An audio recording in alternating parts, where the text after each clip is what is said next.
ये खबर KR मंगलम university द्वारा प्रस्तुत की गई है। क्या आसमान में उड़ता हुआ एक यात्री विमान पल भर में किसी का खौफनाक सपना बन सकता है? क्या हवा में अचानक गिरती ऊंचाई और हिचकोले खाते जहाज के बीच जान बचाने की जंग लड़ी जा सकती है? और क्या आपको याद है जून 2025 का वो भयानक अहमदाबाद प्लेन हादसा जिसने पूरे देश को हिलाकर रख दिया था? क्या अगस्त के इस मौसम में फिर एक अहमदाबाद जैसी बड़ी घटना होते होते टल गई? जरा सोचिए, हजारों फीट की ऊंचाई में प्लेन उड़ रहा हो और अचानक विमान हिचकोले खाने लगता है। यात्रियों की चीख पुकार मच जाती है और सामान हवा में उछलकर इधर उधर गिरने लगता है। कुछ ऐसा ही खौफनाक मंजर देखने को मिला फुकेत से दिल्ली आ रही एयर इंडिया की फ्लाइट AI 2379 में। जब विमान हवा में था तो अचानक वो बेहद भयानक टर्बुलेंस यानी कि हवा के तेज झटकों की चपेट में आ गया।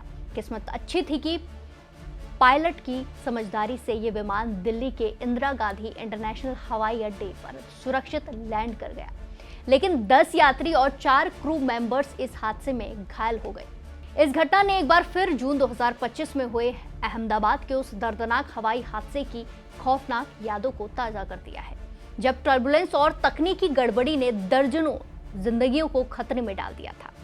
आज के इस वीडियो में हम आपको बताएंगे कि आखिर इस उड़ान में हुआ क्या था और अगस्त के महीने में फुकेत से दिल्ली का ये हवाई मार्ग इतना खतरनाक क्यों हो जाता है। बात 4 अगस्त मंगलवार की है, जब एयर इंडिया का विमान AI 2379 फुकेत से उड़ान भरकर दिल्ली की तरफ आ रहा था। सब कुछ सामान्य चल रहा था, यात्री अपनी सीटों पर आराम कर रहे थे, लेकिन जैसे ही विमान मध्य भारत के हवाई क्षेत्र के करीब पहुंचा, अचानक मौसम का मिजाज बदल गया। विमान को अचानक इतने तेज और भयानक टर्बुलेंस का सामना करना पड़ा कि हवा में ही उसकी ऊंचाई अचानक कुछ फीट नीचे गिर गई। झटका इतना तेज था कि बिना सीट बेल्ट बांधे बैठे कई यात्री अपनी सीटों से उछल गए और सीधे विमान की छत या सामान के पैनल से जा टकराए। चारों तरफ चीख पुकार मच गई। इस घटना में 10 यात्रियों और 4 केबिन क्रू मेंबर्स को चोटें आई हैं। गनीमत ये रही कि कैप्टन और क्रू ने संयम बनाए रखा और सुबह करीब 11 बजे विमान को दिल्ली एयरपोर्ट पर सुरक्षित उतार दिया गया। लैंडिंग के तुरंत बाद घायलों को एयरपोर्ट के मेडिकल सेंटर में प्राथमिक उपचार के लिए भेजा गया। फोर्टिस अस्पताल के इमरजेंसी विभाग के प्रमुख डॉक्टर उज्जवल वेद और एविएशन एक्सपर्ट कैप्टन प्रशांत धल्ला के मुताबिक अचानक ऊंचाई घटने से यात्रियों को जो झटके लगे उससे गर्दन और रीढ़ की हड्डी में चोट लगने का खतरा सबसे ज्यादा रहता है। अगर आप कॉकपिट क्रू हैं तो आपको एक सेट ऑफ प्रोसीजर्स फॉलो करने चाहिए। Similar set of procedures cabin crew के लिए बनाए जाते हैं। ऑल्सो जो यात्री हैं उनको भी कुछ तरह से सेफ्टी जो प्रोटोकॉल्स होते हैं वो बताए जाते हैं टाइमली। इस केस में मुझे ऐसा लगता है दैट पायलट ने SOP में फॉलो करते हुए अगर seat belt sign timely on नहीं करें तो जाहिर सी बात है कैबिन क्रू को भी नहीं पता लगेगा कि आगे कैसा वेदर है।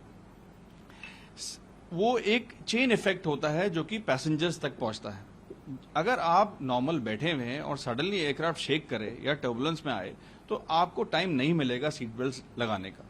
इसलिए सबसे इंपॉर्टेंट हमें ये जांच का विषय है कि पायलट ने सीट बेल्ट साइन ऑन करे या नहीं करे। कैबिन क्रू को इन्फॉर्म करा, कैबिन क्रू ने अपना दायित्व पूरा किया, उन्होंने SOPs फॉलो करे कि नहीं करे।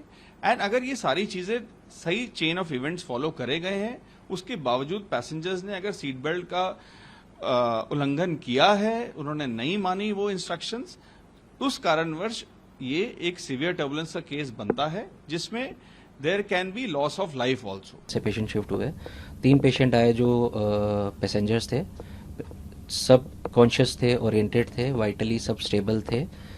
कुछ इंजरीज थे जो हमें इवैल्यूएट करना था कि कोई बोनी इंजरी है या उनको कुछ मस्कुलर स्पाज्म या सॉफ्ट टिश्यू इंजरी है। उसके लिए हमने क्लिनिकली इवैल्यूएट किया। हमारे इमरजेंसी फिजिशियंस ने, हमारी ऑर्थोपेडिक टीम्स ने उनको इवैल्यूएट किया।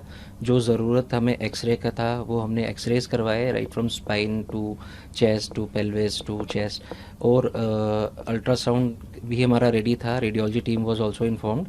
तो ई-फास्ट एक स्कैन होता है जो हम ट्रॉमा पेशेंट्स में करते हैं जनरली रूल आउट करने के लिए कोई एब्डोमिनल इंजरी तो नहीं है, वो साथ ही साथ हमने इमरजेंसी में करा, वो रूल आउट किया। कोई भी पेशेंट में पॉजिटिव नहीं आया, सब लोग पेशेंट उस तरीके से ठीक थे।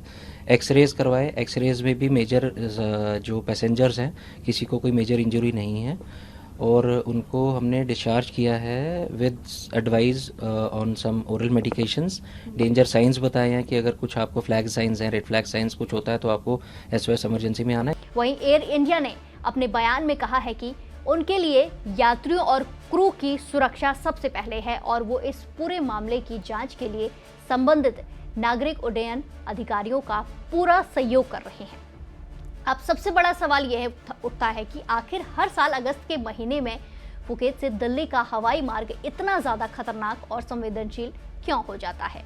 अगर हम मौसम विज्ञान और एविएशन डेटा को समझें तो फुकेत से दिल्ली आने वाली फ्लाइट अंडमान सागर, बंगाल की खाड़ी, उड़ीसा तट और मध्य भारत के ऊपर से गुजरती है।